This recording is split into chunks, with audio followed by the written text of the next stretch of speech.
XRP continues to be climbing. It is now at 98 cents and it looks like $1 is now imminent. And there's also reason to believe that within the next 10 days, $1.25 to some say $1.50 and even $2 could be possible. So we're going to talk about what is pushing XRP to make these big moves, which markets and which newsmaking events are actually doing it. One of those newsmaking events is a new XRP customer. I'm going to talk about who that is and what they're doing. And in the case of the SEC versus Ripple, some new documents were filed with Judge Netburn once again, and it involves around the SEC trying to do something that they're not supposed to and Ripple fighting against it and the judge having to rule on it.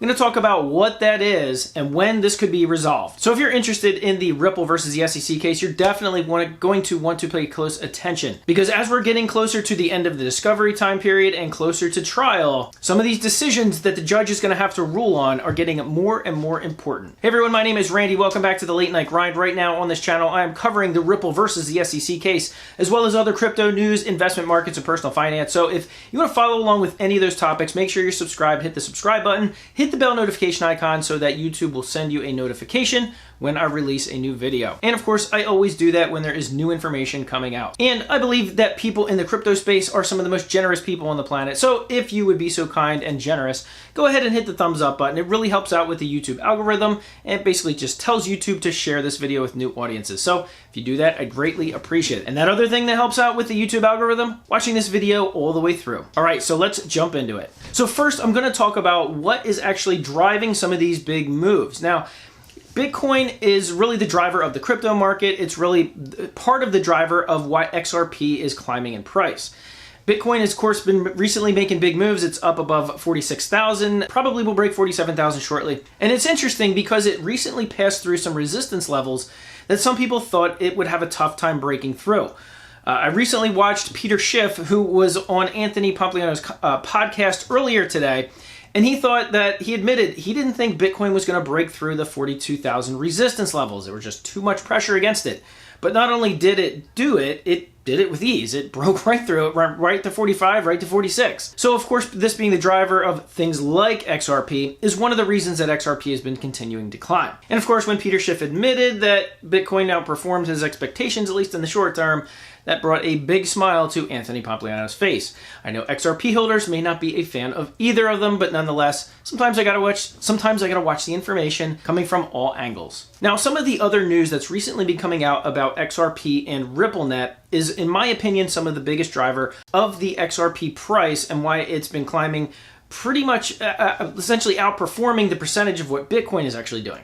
So recently, there was a new partner that came on board to use RippleNet. GME Remittance Services, which is actually based in South Korea, announced that they are opening essentially RippleNet rails, or using RippleNet to connect to Thailand's largest bank, at least by market cap, which is Siam Commercial Bank. Now, this connection will actually allow for cross-border payments from South Korea into Thailand, and they're doing it because there are so many South Korean nationals that are actually living in Thailand that the cross-border payments are actually growing at a tremendous rate. In fact, just on RippleNet alone, the cross-border payments from South Korea to Thailand has doubled year over year, and now with this partnership, it's going to increase even more. So this announcement, along with a few others from existing RippleNet partners, is what's kind of been spurring on this price move. One of the other partners that is already using RippleNet for some time, actually Tranglo, also announced that they recently got approvals from Singapore for domestic money transfer and e-money transfer. And basically what this is showing is that the adoption of the ODL, RippleNet,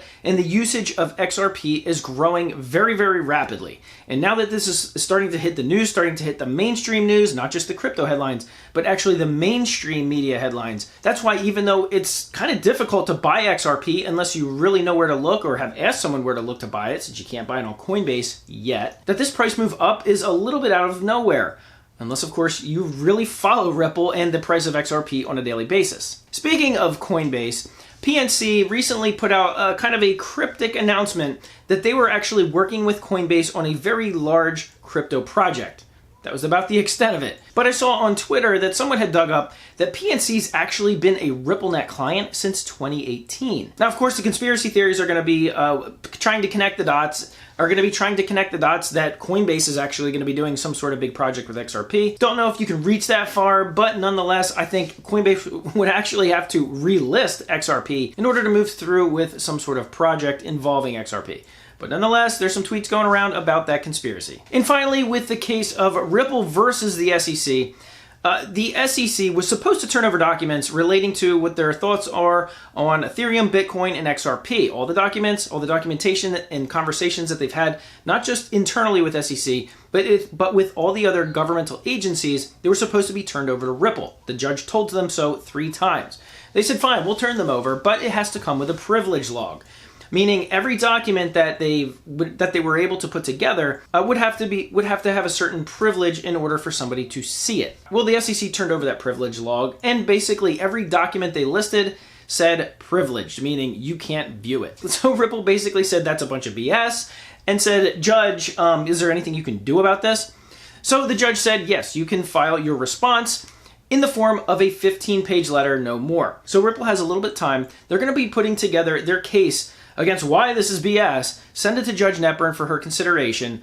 I don't know what Judge Netburn is going to do with that, but it will be really, really interesting to see. Because some of these privilege logs, like I said, they contain the communications between the SEC and other governmental agencies revolving their thoughts around XRP, Ethereum, and Bitcoin, whether or not they're securities or were used or sold as securities. Not only that, but parts of the William Hinman deposition were also labeled privileged, which means they won't be able to enter trial unless they can have them unsealed. So of course, if you're Ripple, you want to be able to use that. That is big ammunition, which is of course why the SEC is trying to hide these documents.